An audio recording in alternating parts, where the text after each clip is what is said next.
নবীর একটা আদর্শের কারণে জান্নাতে যাবে। সিরত মানি আদর্শ। আর এটা আমরা কদমে কদমে মুহতাজ।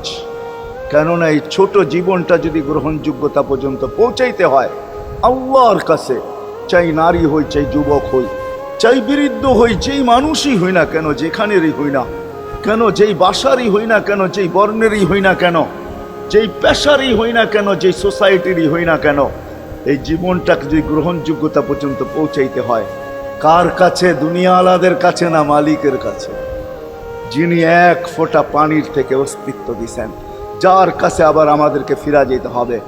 পালানের কোনো সুযোগ নাই। এই জন্যই কোরআন আমাদেরকে বোঝায় আইনাল মাফার। আল্লাহ বলতেছে কোথায় ভাগবে তুমি, বলো কোথায় ভাগবে? কবির কথাই সত্য, যদিও নাকি পালাও তুমি আকাশেতে লাগিয়ে সিঁড়ি, সিঁড়ি লাগাও যদি আকাশ